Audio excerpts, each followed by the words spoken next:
What's up guys? This week is mount week, so we're going to go over some techniques from here. First thing we're going to go over is a proper elbow escape. I want to make sure that my elbow does not cross my center line so that he ends up starting to gift wrap me and attack from there. I need to make sure that my elbow stays disciplined and it's pinned into his hip. So I place my elbow on his hip. Now I can turn onto my side and use my other elbow inside the thigh and the knee. I can straighten my leg, my right leg in this scenario because I turn to the right. And then I can bump him up and crunch, and now we can catch the foot and turn and try to work into half guard.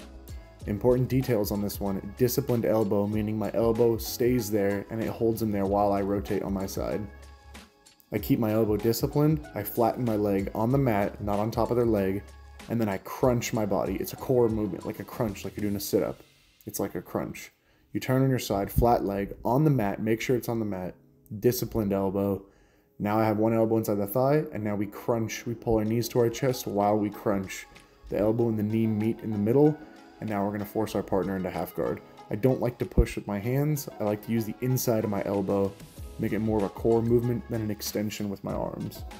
So here we go. We're here again.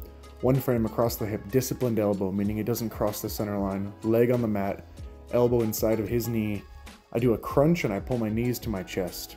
If I can push him into half guard, great. If not, what I'm going to do is make sure my knee ends up underneath the ankle so that his ankle gets elevated and I can force it through into half guard. If you can't just force the leg through, as I get onto my side with my disciplined elbow and my flat leg on the mat, I'm going to pull my bottom knee to my chest to help me elevate his foot off the mat, and then I can hook it with the far foot. So I can't be over.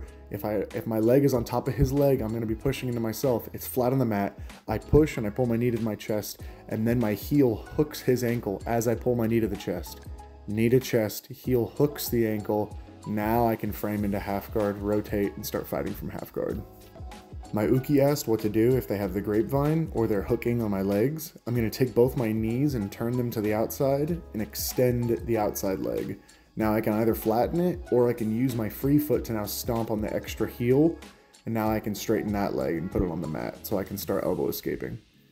So again, he's got a grapevine where he's hooking his ankles, so I turn to one side and I extend, and now I stomp on the other heel, and now I can flatten my leg and thread the needle. Turn to the side, stomp, extend, now I have a flat leg, now we can start elbow escaping. The other bad scenario to end up in is when someone's in mount and they cross their ankles under your legs. Here, I'm going to swing both my legs together and find whatever the outside of the top ankle is. So in this scenario, the top ankle is his left leg. So I need to swing both my legs to the side of his heel. So I'm going to swing away from the leg and now stomp downwards to undo the crossing of the legs. And now we're in the same position, flat leg, turn on my side, disciplined elbow, and we're elbow escaping, hooking the foot, forcing that half guard. On top, the position we're going to be looking for is the gift wrap.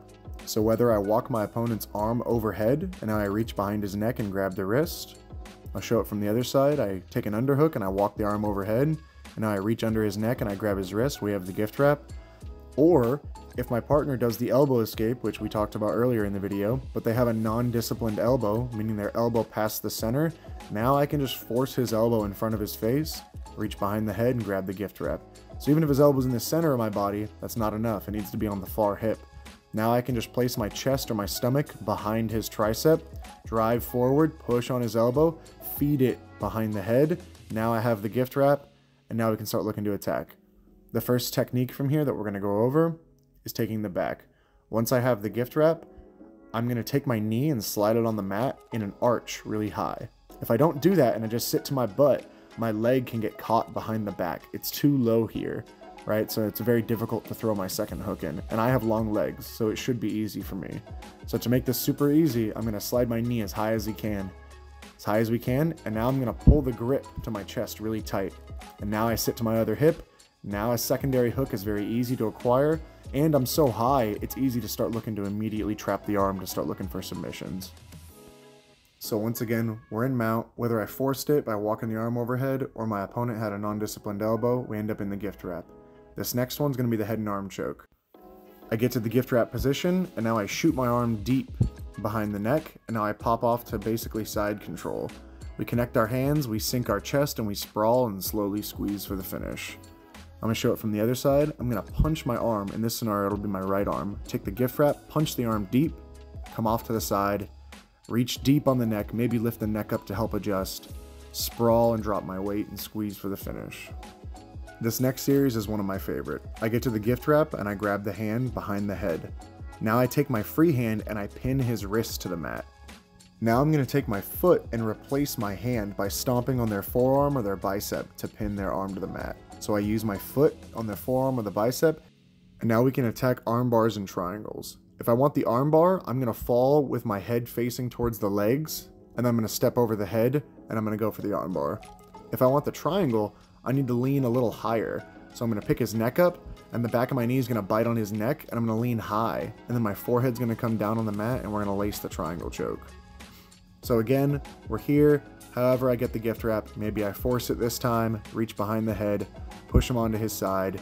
Now we're in the gift wrap. I pin the wrist with my hand. Now I switch. Now I stomp on the bicep. I pick the wrist up and I fall towards the legs and my leg comes over the head for the armbar. Or I pick the neck up, giving me some space to throw the back of my knee on his neck. And now I lace my forehead down to the mat, forehead down, heel to butt, and now we can lock the triangle. If you try to lock the triangle while you're sitting square and you don't bring your forehead down, it's very difficult to try to tuck your foot behind your knee.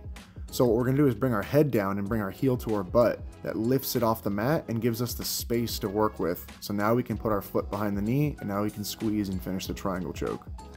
Again, it's very difficult to just sit on my knees and sit on my feet, so I'm going to make sure my feet come off the mat by going head to the mat. Guys, quick summary for the video. If you don't have a disciplined elbow, you can either get your back taken, or you can have somebody start this gift wrap series to go for whatever submission they please. Make sure when your elbow escaping, you have a disciplined elbow. And as always, till next time, let's get it.